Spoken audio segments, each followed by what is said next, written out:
I'm joined via Skype by Paul McNally from the Wits Radio Academy, and he's going to chat to us a little bit about the latest installment of the Science Inside radio show that he recently hosted. Thanks so much for joining us.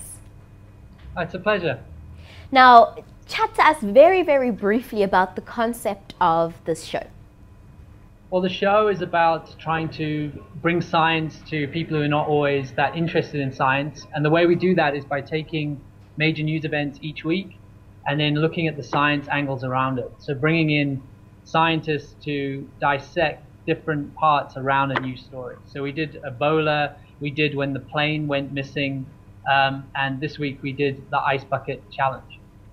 Now, of course, anybody who's been on the internet has seen thousands of people chucking icy cold water all over themselves, trying to raise awareness for ALS. So what did you find? Well, we were trying to look behind the sort of fun and the water and all that and try and get a look at the actual disease itself.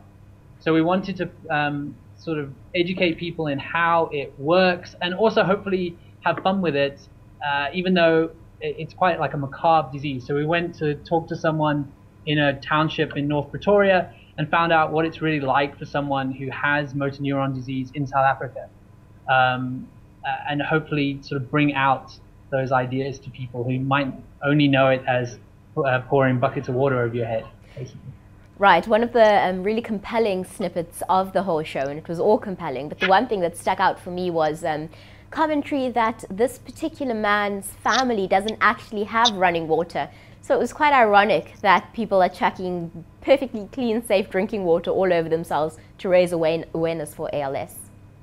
Yeah, I mean, he is very thankful that the Ice Bucket Challenge has happened, but it is a strange moment where the main reason why you know about this disease is because of this wasting of water, and then you go into their kitchen and the mother is profusely apologizing that they don't have running water in their kitchen. So yeah, it is one of those kind of ironies which you can only really find in South Africa. Or on the internet, for that matter. Now, Paul, it does seem that ALS is perceived as a sort of white middle-class type of disease, but actually the young man that you spoke to is a young black man from a township. Yeah, he's 30 now, and he was diagnosed 4 years ago, and they said the absolute maximum he's going to have is 5 years. So for a guy in his condition, his situation, he's actually lived incredibly long, because the sort of cynical side of it is that the more money you have, the more likely you are to survive. But it is very uncommon to the extent that when he was diagnosed, people thought that he was bewitched. And even his own family, before they'd actually had a proper diagnosis from doctors, they thought that he was possessed somehow, and sangomas were trying to take advantage of him and trying to say that they could cure him with their sort of tonics. So yeah, it is something that still is very untapped in those kind of environments. So people that live in townships and that kind of thing, they don't know about it. They don't know that this is something that can happen to someone. People think that he's had AIDS. People think that he's bewitched. It's a very strange sort of undiscovered disease. Let's talk more about the science that you delved into when it comes to ALS, or motor neuron disease as it's more commonly known in South Africa. What did you discover? Well, we had the head of neurology from Wits on the show, and he was, a wonderful guest, very stern speaking man who, has seen an incredible amount of this problem.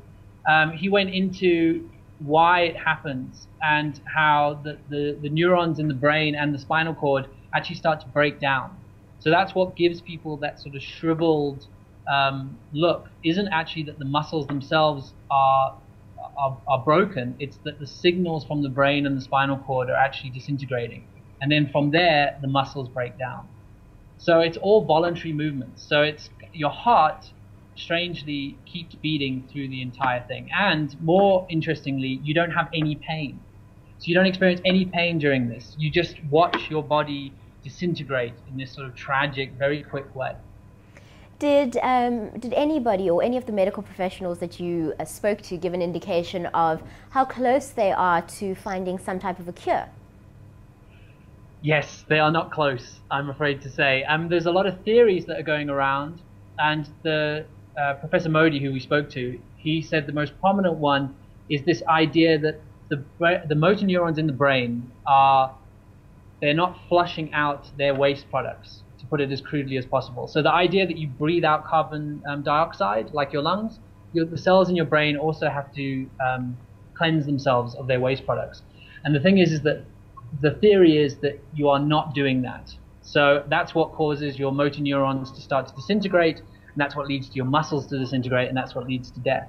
So the main theory is that if there was a drug, there's plenty of drugs on the market, and if you are open to buying them, then you can, but it won't actually cure you. And the sort of route might be to be able to tap into that and try and stop that brain problem.